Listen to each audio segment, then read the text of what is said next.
In this video, we will discuss about pancreas. Pancreas is an abdominal glandular organ with digestive and endocrine functions. It is an abdominal glandular organ with exocrine and endocrine function. In other words, it is an oblong-shaped organ. This is the oblong shape. About the anatomical structure, it is divided into 5 parts: head, actinate process, neck, body, and tail. About the head of the neck, it is the widest part. It lies within the C-shaped curve by the duodenum. It is connected to it by connective tissue. This is head of the pancreas. It lies within the C-shaped part formed by duodenum. Connected to it by connective tissue. The second is actinate process. It's a projection arising from the lower part of the head, extending medially to lie beneath the body of pancreas. It lies posterior to the superior mesenteric vessels. This is actinate process. It is the projection of head of the pancreas in its lowest part. It extends to lie under the body of pancreas. It lies posterior to superior mesenteric vessels. The third part is neck. It is located between head and body of pancreas. It overlies superior mesenteric vessel. This is neck of pancreas. It is between head and the body and overlie superior mesenteric vessels. The fourth part is body. It is centrally located, crossing the midline to lie behind the stomach and to the left of mesenteric vessels. This is body of pancreas.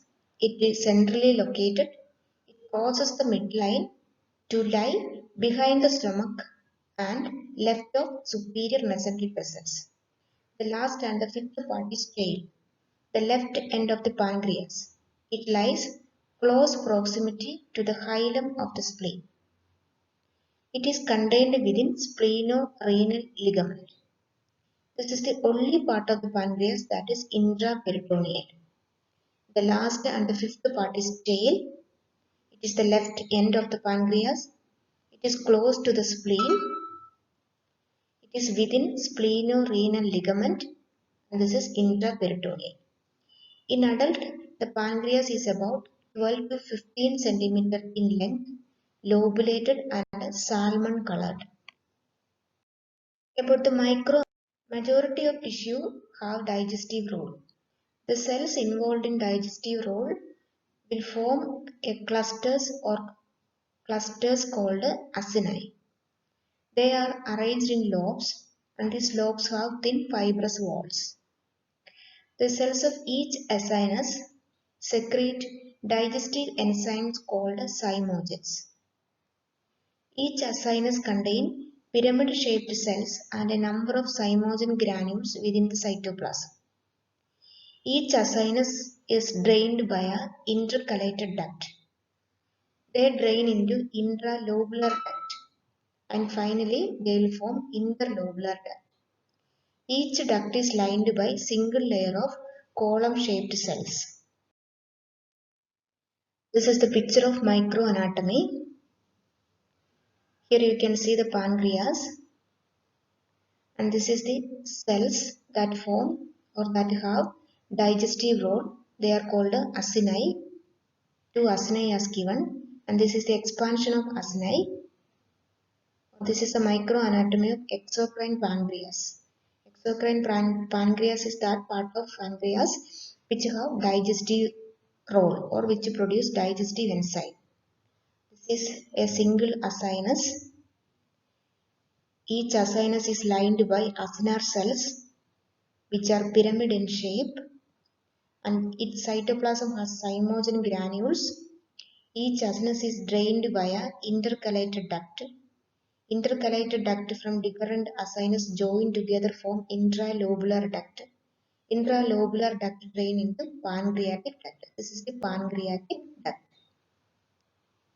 This is exocrine pancreas. Exocrine pancreas have role in digestive function.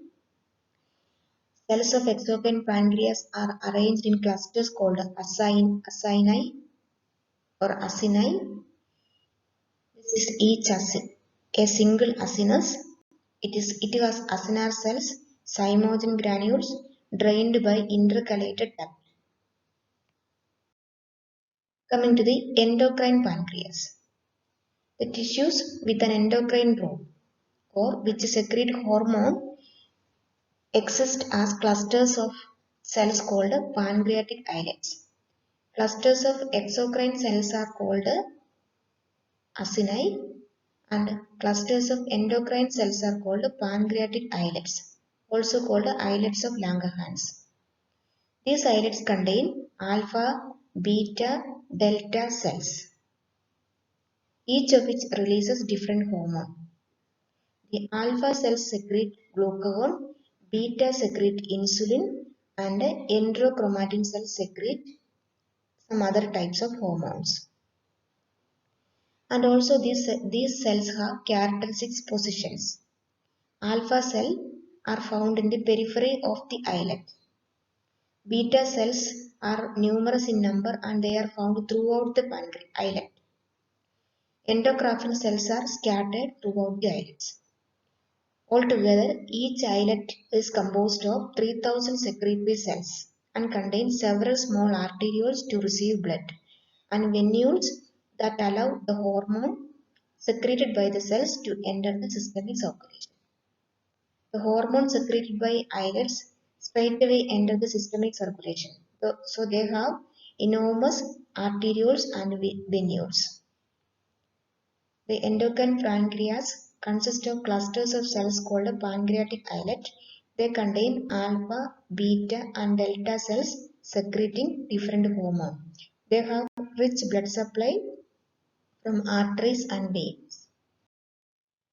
This is the structure of endocrine pancreas. It contains numerous cells of three different types. Mainly, they are called islets of Langerhans.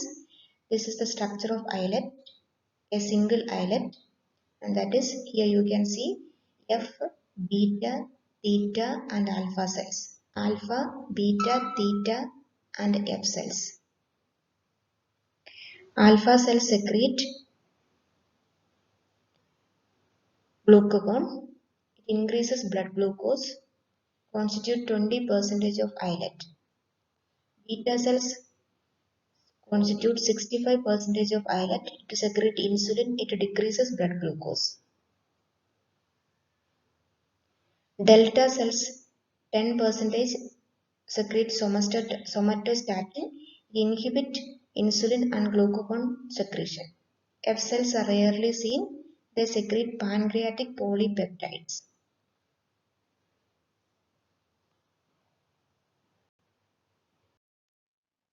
Coming to the duct system of pancreas. We have seen each acinus is drained by intercalated duct. They join together form intralobular duct. They drain into pancreatic duct. The pancreatic duct runs the length of the pancreas and unite with the common bile duct, and that is called a hepatopancreatic ampulla of Weber. Hepatopancreatic ampulla of Weber or hepatopancreatic duct. It opens into the duodenum through or at duodenal papilla.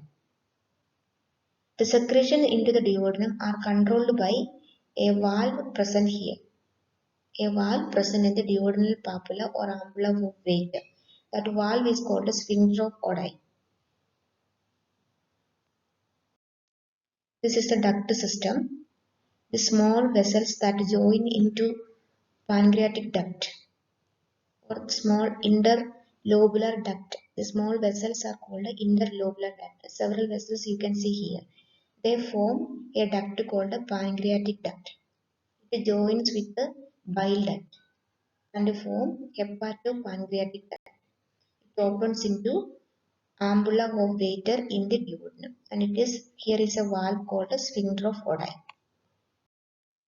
About the anatomical position of the pancreas. With the exception of tail of pancreas, the tail is a intraperitoneal organ we have seen already. Remaining part of the pancreas is a retroperitoneal structure. It is located within the deep upper abdomen in the epigastrium and left hypochondrial region. So pancreas is seen in the epigastrium and left hypochondriac region as a retroperitoneal organ, except the tail of the pancreas, which is intraperitoneal. Within the abdomen, the pancreas has direct relation to several anatomical structures. In this picture, you can see the relations of the different parts of the pancreas. This is the duodenum. This is the right colic flexure until here. The right kidney, right suprarenal gland, hepatic artery, left gastric artery, splenic artery, spleen, left suprarenal gland, left kidney, left ureter, and duodenojejunal flexure. And behind this organ we can see stomach also.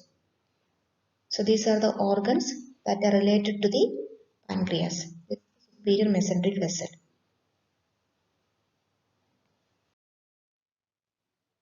This diagram explains the relation.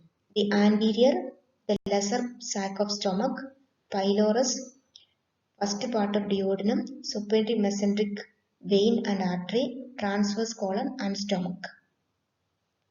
Superiorly, there is splenic artery. Lateral on right side, second part of duodenum and ampulla of Vater. Left on right, lateral on left, hilum of the spleen. Posterior, you can see many parts like left press of diaphragm, psoas muscle, right renal vein, inferior vena cava, bile duct, spleen, left renal vessel, left kidney, left suprarenal gland, celiac plexus, inferior mesenteric vein, splenic vein, portal vein, superior mesenteric artery and vein, and aorta. This picture also explains some of the important organs into which the pancreas is related. Superior artery, mesenteric artery and vein, superior pancreatoduodenal vessels, portal vein, neck, body and tail of pancreas, splenic artery, transverse colon attachment, superior mesenteric vein, and this is the actinate process. Coming to the vessels of the pancreas. The pancreas lies near several major vessels and significant landmark in the vascular anatomy. Several anatomical vessels lie near to the pancreas. They are aorta, inferior vena cava posteriorly, superior mesenteric artery behind the neck of pancreas and anterior to actinate process. Splenic and the superior mesenteric veins unite to form hepatic portal vein posterior to the neck of pancreas. Splenic artery traverses superior border of pancreas. Then the pancreas is supplied by pancreatic branches of splenic artery. The head of the pancreas has additional artery by or from superior and inferior pancreatoduodenal arteries. Mainly pancreatic branches of splenic artery. Head is supplied additionally by pancreaticoduodenal artery. The venous drainage of the head is from or is through superior mesenteric branches of hepatic portal vein. Pancreatic veins draining the rest of the pancreas.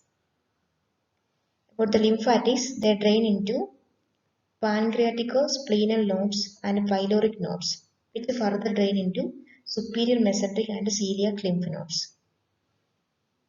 Here you can see superior mesenteric artery and vein, inferior pancreaticoduodenal artery, gastroduodenal artery, portal vein, splenic vein, splenic artery. Coming to the clinical relevance of pancreas, there is a condition called pancreatitis, which is inflammation of the pancreas. It can be acute or chronic.